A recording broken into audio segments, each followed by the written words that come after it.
Sadarku bahwa ku cinta padamu, tak mampu ucap syair di hati, hanya beri jiwa tanpa ada lara. Cintaku ingin kau tetap di sini. Cintaku ingin kau tetap di sini. Asik. Ini yang sering saya dengar. Pas rekaman tuh nangis. Aduh, ternyata belum bisa untuk sekarang gitu. Jadi akhirnya nangis, ya udah deh. Suka aneh kalau dengerin lagu sendiri, kayak misalnya teman gitu lagi dengerin lagu Sasa, ada Sasa di sana, itu kayak mendingan nanti aja deh gitu, jangan ada saya.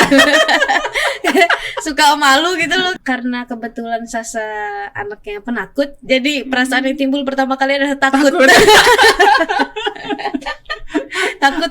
Wow, ternyata ada excitement dari teman-teman yang Sasa artikan sebagai support gitu. Berbagi cerita untuk saling inspirasi. YS Podcast. Assalamualaikum warahmatullahi wabarakatuh. Oke, jumpa lagi di YS Podcast. Janji saya di part sebelumnya bersama Kang Oseng kita menghadirkan Sasa. Alhamdulillah sudah hadir Cinta Humaira. Cinta Aisyah Humaira. Cinta Aisyah Humaira. Bertransformasi menjadi Sasa. Iya, Sasa, betul. Apa kabar dulu nih setelah selesai di Taman Budaya ya kemarin nih? Okay.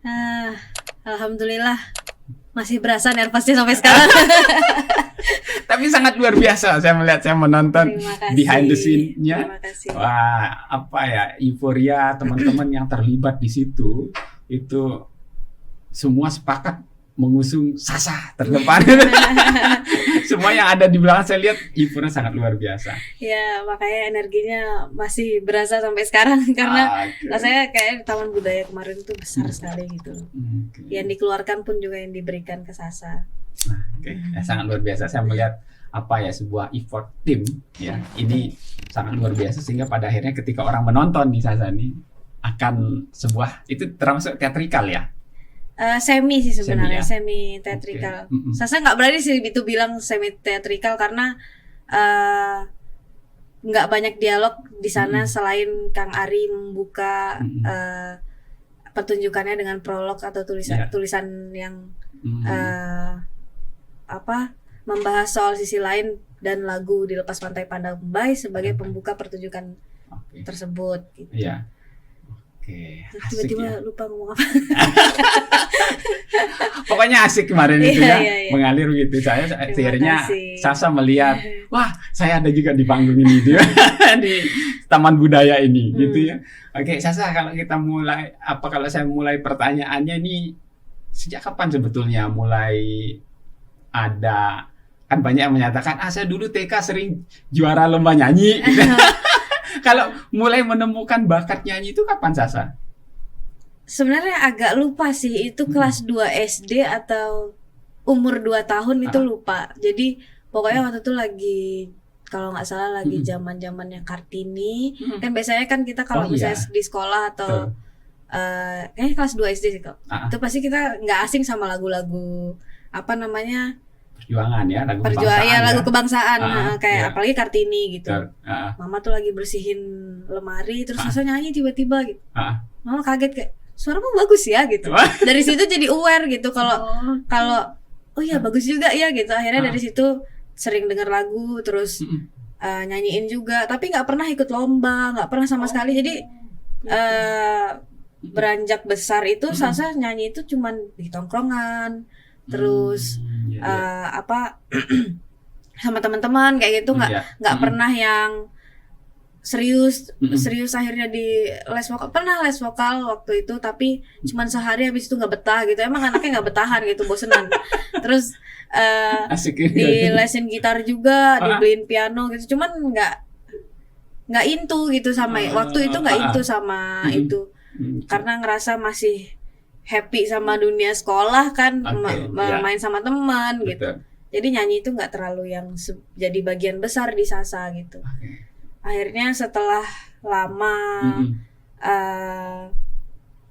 ya beranjak dewasa lah, akhirnya terus memutuskan untuk kuliah di sini. Waktu itu zaman Sasa lagi nungguin ujian mandirinya Universitas Mataram.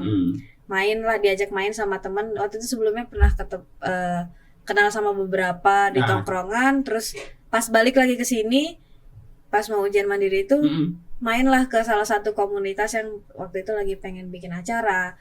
Dari situ mulai meluas komunitas-komunitas yang Sasa singgahi, bertemulah di RKM gitu. Itu di tahun 2020. Jadi berawalnya ini di komunitas RKM 2020. Iya. Baru menemukan amuba seperti kata. Iya, amuba benar. Patahan Sasa yang lain. Sasa, jadi kalau saya mendengar cerita tadi, di sini orang tua sangat jeli ternyata melihat potensi Sasa.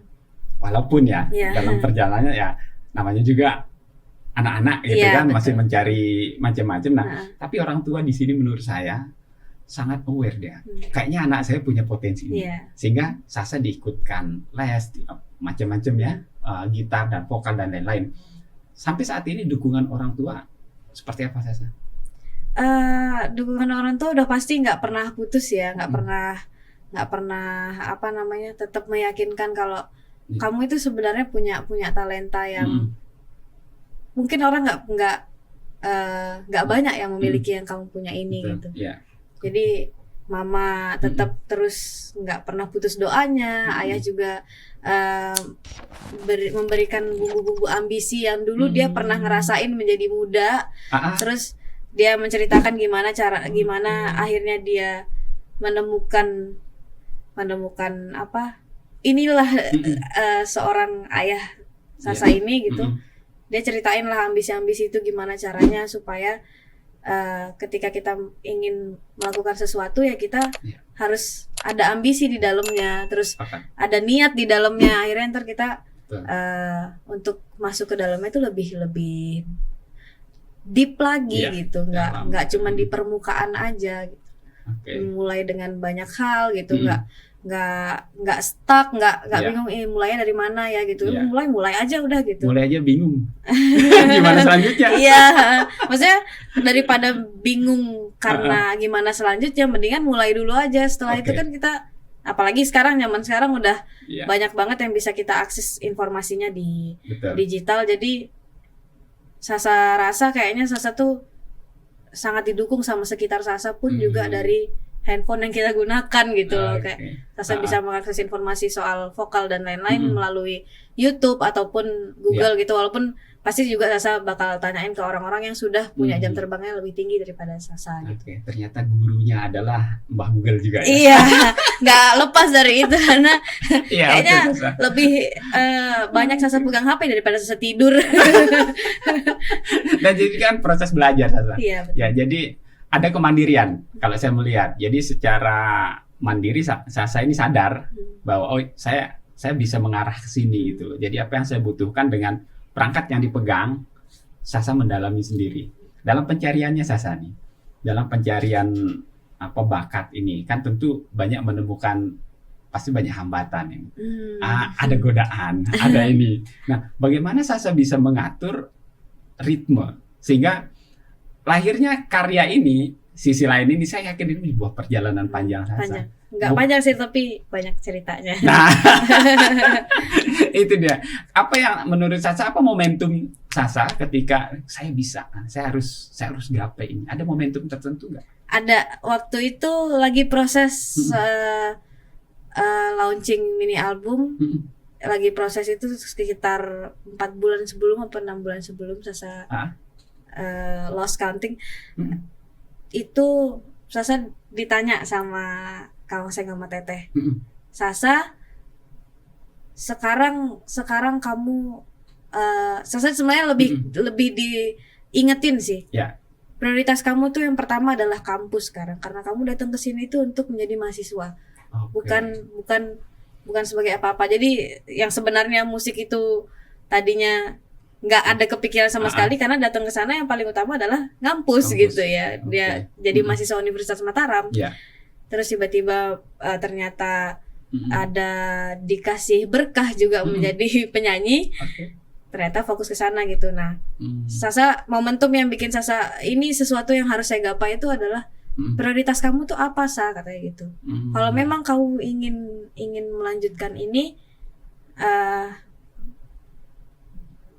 hitung prioritasmu mana, hitung skala prioritasmu yang mana, kampus apa atau apa gitu. Mana yang disekiankan, mana yang di 1, 2, 3-in gitu. Mana yang dia nomor 2-kan. Iya, nomor 2-kan. Akhirnya ketika Sasa ditanyain itu ya dalam hati udah pasti kampus dan nyanyi karena ternyata nyanyi itu banyak membuat menoreh sesuatu lah di hidup Sasa gitu. Ternyata nyanyi itu bisa bikin Sasa jadi menyampaikan banyak hal pun juga memiliki sisi yang banyak juga gitu yang Sasa inginkan dari Sasa itu ya begitu gitu. Ya, akhirnya Sasa memutuskan buat nyanyi itu prioritas Sasa yang kedua gitu. Semisal kayak begitu akhirnya. Gitu. Ini sangat luar biasa berarti seperti tadi podcast saya komunikasi intinya. Iya betul. Membangun komunikasi itu nggak gampang, tapi ketika bisa terbangun, insya Allah banyak yang bisa diraih. Nah, Sasa kalau saya berbicara mini album ini terus terang pertama kali saya dikirimkan Kang Ari, saya langsung dengar nama-namanya. Jadi entah ya.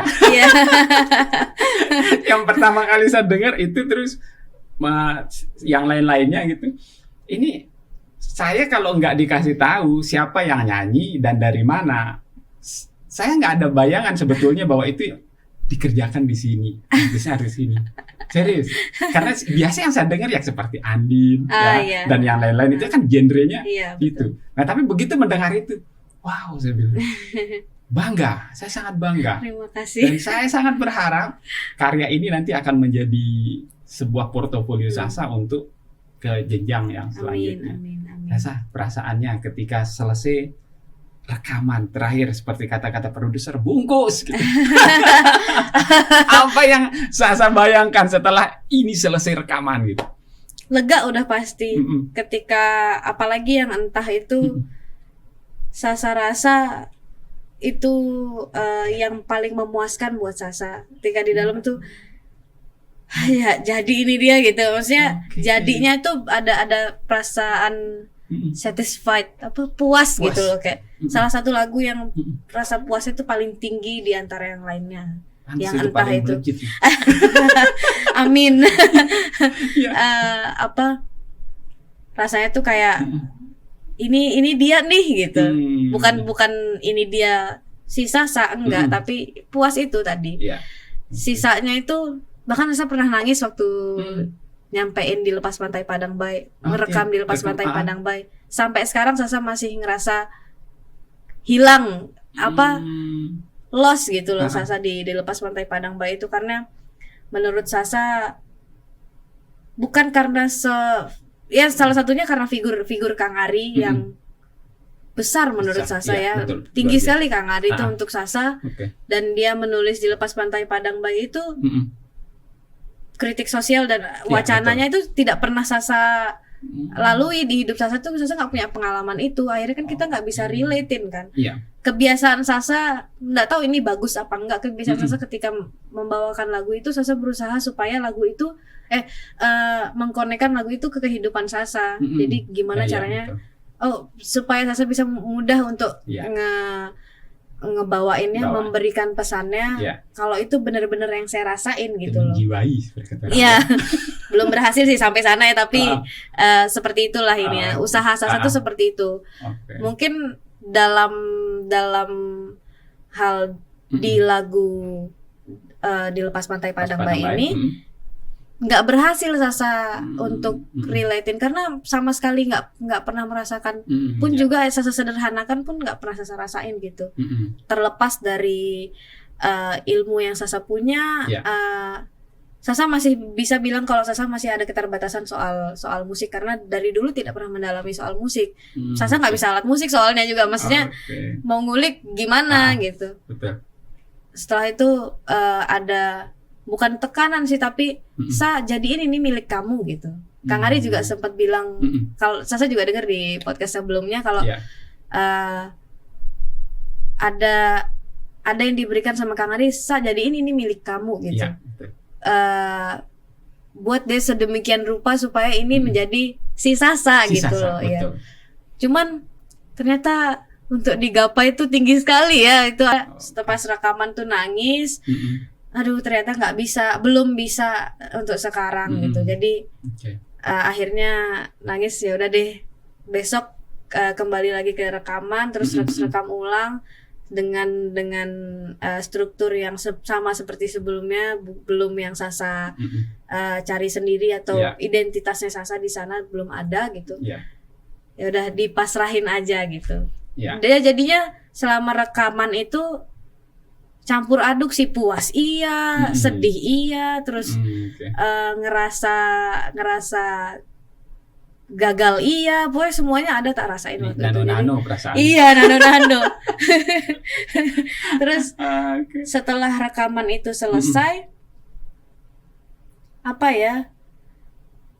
Pasti ada rasa kayak saya sudah accomplish sesuatu dan ini tidak pernah saya lakuin sebelumnya gitu. Jadinya pasti ada perasaan hebat yang Sasa rasain setelah rilis, apalagi itu kayak wah. Apalagi didengar. Iya, dengar diri sendiri nyanyi ini kan. Iya. Luar biasa itu. Walaupun kadang suka aneh kalau dengerin lagu sendiri, kayak misalnya teman gitu lagi dengerin lagu Sasa, ada Sasa di sana itu kayak mendingan nanti aja deh gitu, jangan ada saya. Suka malu gitu loh kayak mendingan pas nggak ada saya gitu. Cuman pasti di dalam diri Sasa ada sebuah apa ya, kayak ada anak kecil yang bilang hore gitu. Dan gitu. Itu manusiawi Sasa. Iya. Itu manusiawi, semua kita pun iya, cuman ternyata Sasa pintar menyembunyikan. Nggak sembunyi sih sebenarnya, dia nggak mau keluar aja. Ya, ini luar biasa Sasa. Artinya seusia Sasa ini sudah memiliki mini album, sudah ada 6 gitu kan. Dan menurut saya ini karena kebiasaan digital nih, karena saya lama mempelajari perilaku digital yang saat ini adalah itu akan terus bertumbuh. Ya, jadi pendengar, apalah nanti ada visualnya kan. Wah, ini akan menjadi sangat luar biasa menurut saya. Nah, Sasa, setelah ini, nah kan tadi Kang Osem berbicara setelah itu kalau mau dibawa kemana? Nah, saya dengan artikel yang saya baca mau dibawa kemana sebetulnya Sasa? Bakat Sasa yang luar biasa sudah diasah dengan cukup apik oleh Kang Osem, Kang Ari. Menurut Sasa, apalagi nih Sasa nih yang mau digapai ke depan?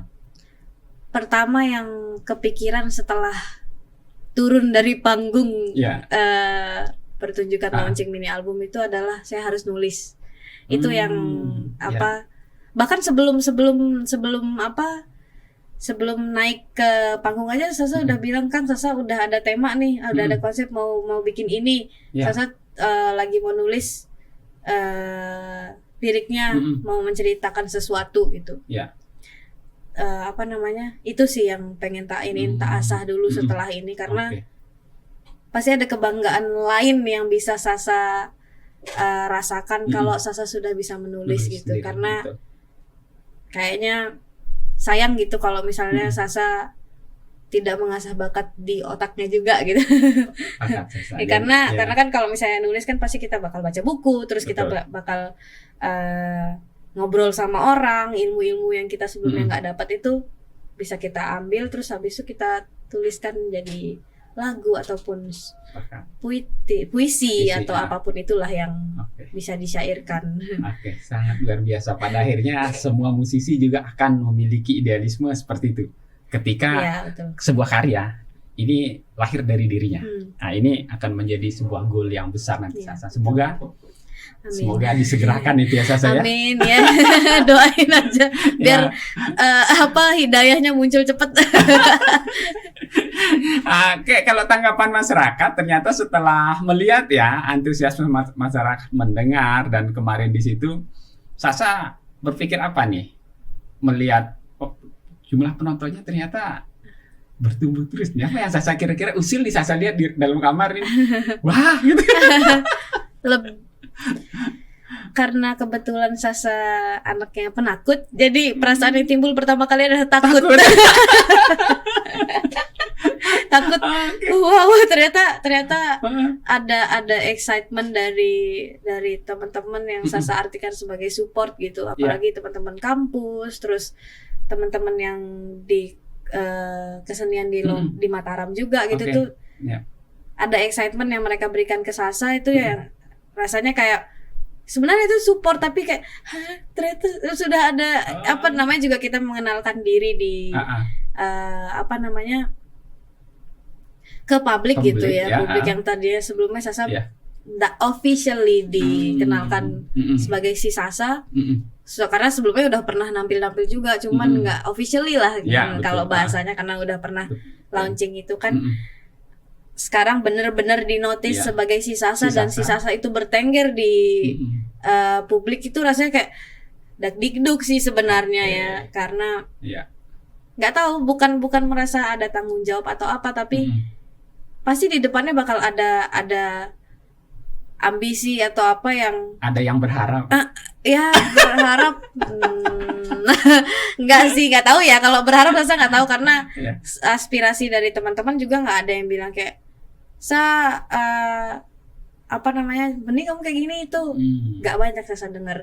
Cuman yang paling sering tak denger tuh ditunggu ya karya selanjutnya. Waduh. Kayak bener-bener 2 jam setelah turun dari panggung launching mini album tuh kayak ditunggu ya karya selanjutnya tuh, kayak belum selesai, ini baru selesai ini gitu. Itu sebuah perjalanan panjang. Maksudnya bukan ketakutan juga, karena akhirnya sudah dinotis sama orang, terus orang bakal lebih leluasa menilai Sasa itu kan.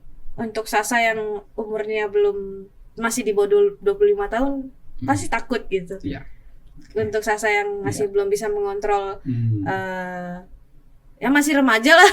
Masih remaja gitu, bukan anak yang sudah dewasa dan bisa mengontrol apa yang dalam dirinya pun juga di luar dirinya tuh. Menakutkan buat Sasa itu. Cuman kan karena ada banyak orang sekitar di sekitar Sasa yang baik-baik hati sekali gitu.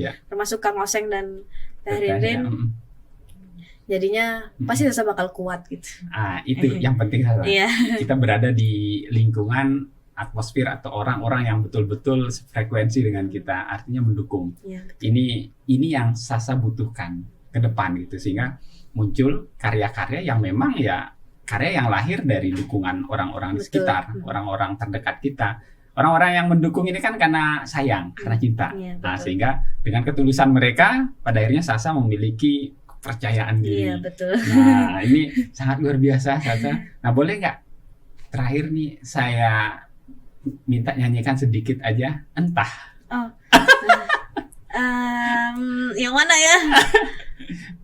Sadarku bahwa ku cinta padamu, tak mampu ucap syair di hati, hanya beri jiwa tanpa ada lara. Cintaku ingin kau tetap di sini. Cintaku ingin kau tetap di sini. Asik. Ini yang sering saya dengar. Lagu ini asik, mendayu-dayu asli Sasa. Saya suka sekali. Sangat luar biasa. Terima kasih Sasa. Terima kasih sudah juga hadir di YS Podcast. Ini semoga ini banyak didengar oleh adik-adik kita ya, yang kira-kira saya memiliki cita-cita seperti Sasa, ingin berkarir di dunia seni gitu. Dan saya berharap ini menjadi tangga pertama Sasa untuk menuju tangga-tangga berikutnya.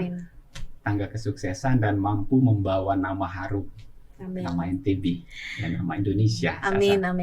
Semoga apapun yang dimulai dengan niat baik itu bisa memberikan hal baik juga ke sekitarnya. Amin. Pun ini juga luar biasa. YS Podcast. Siap, sangat luar biasa.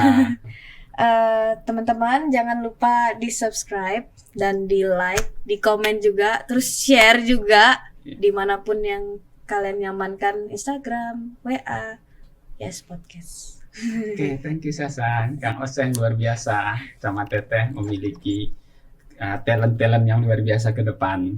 Oke, sahabat Yes Podcast, itu perbincangan saya dengan Sasa. Jadi sisi lainnya ternyata ada juga di sini. Ya, ini dia sisi lain Sasa.